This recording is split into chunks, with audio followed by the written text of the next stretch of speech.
Hi friends, இப்போ ரீசெண்டாக செம்ம ட்ரெண்டிங்காக போயிட்டு இருக்க நியூஸ் ரவி மோகனை பற்றின அப்டேட் தான். ஏன்னா அவரோட மனைவிக்கு ஏற்பட்ட அந்த டிவோர்ஸ் இஷ்யூனால இப்போ நிறைய பாதிக்கப்பட்டிருக்காரு. அண்ட் அவர் வாழ்க்கையில் நடந்த நிறைய கொடுமைகளை பற்றி இப்போ ஒரு ப்ரெஸ் மீட் வச்சு அதில் ரொம்ப டீட்டெயிலாக எக்ஸ்பிளைன் பண்ணிருக்காரு. அதை கேட்டதும் நிறைய பேருக்கு ரொம்ப ஷாக் ஆனிச்சு. என்னடா இந்த மனுஷனுக்குள்ள இவ்வளோ பெரிய வேதனையா, இவருக்கு இப்படி கொடுமைலாம் நடந்திருக்கா அப்படின்னு சொல்லி ஏகப்பட்ட பேர் இப்போ அதுக்கு குரல் கொடுக்க ஆரம்பிச்சிருக்காங்க.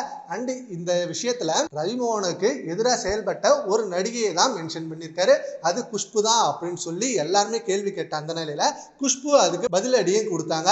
ஆனா அதுல அவங்க சொன்ன விஷயம் ரொம்ப விமர்சனத்துக்கு உள்ளானுச்சு. அப்போ நீங்க தான் உண்மையா ரவி மோகனுக்கு எதிராக செயல்பட்டீங்களா, அவங்க விவாகரத்துக்கு நீங்க தான் காரணமா அப்படின்னு சொல்லி குஷ்பு அவர்களை டைரக்டா அட்டாக் பண்ணி விமர்சனம் பண்ண ஆரம்பிச்சாங்க. அண்ட் அதுக்கு இப்போ குஷ்பு அவர்களோட கணவருமான இயக்குனருமான சுந்தர்சி அவர்கள் அவரோட சர்க்கிள்ல நிறைய விஷயங்கள் பேசியிருக்காரு. இது நம்ம குடும்பத்துக்கு தேவையில்லாத விஷயம். குஷ்பு நீ ஏன் அவங்க குடும்பத்துக்குள்ள போன, அந்த குடும்பத்துல நடந்த பிரச்சனையை நீ ஏன் தேவையில்லாம தலையிட்டு பஞ்சாயத்து பண்ண அப்படின்னு சொல்லி குஷ்பு அவர்கள்ட்ட நேரடியா சண்டை போட்டதாகவும், இதுக்கு குஷ்பு அவர்கள் அது என்னோட பர்சனல் அப்படின்னு சொல்லி இவங்க ரெண்டு பேருக்குள்ள ஒரு பிரச்சனையை உருவாகியிருக்கான். மற்றவங்களோட விவாகரத்தை பத்தி பேசும்பொழுது இவங்களுக்குள்ளே விவாகரத்து ஆகிடும் போலே அப்படின்னு சொல்லி அதுக்கும் மீம் போட்டு ட்ரோல் பண்ணிட்டு இருக்காங்க நெட்டிசன்கள். அண்ட் ஆல்சோ அந்த இஷ்யூல நிறைய பேரை மென்ஷன் பண்ணியிருக்காரு ரவி மோகன் அவர்கள். அண்ட் இவருக்கு சப்போர்ட் பண்ணியும் நடிகர் கார்த்தி, பிரபுதேவா அண்ட் ஐசரி கணேஷ் இப்படின்னு ரவி மோகனுக்கு அவ்வளோ சப்போர்ட் பண்ணியிருக்காங்க. அண்ட் அவர் இப்போ வரைக்கும் வாடகை வீட்டில் இருக்கிறப்ப கூடவே இருந்தது இவங்க தான். சரி, ஓகே ஃப்ரெண்ட்ஸ், இப்போ சுந்தர்சி அண்ட் குஷ்பு இவங்க பிரச்சனையை பற்றி உங்க ஒப்பீனியனை நம்ம கான்வர்ஸாக கமெண்ட் பண்ணுங்க. Thank you friends.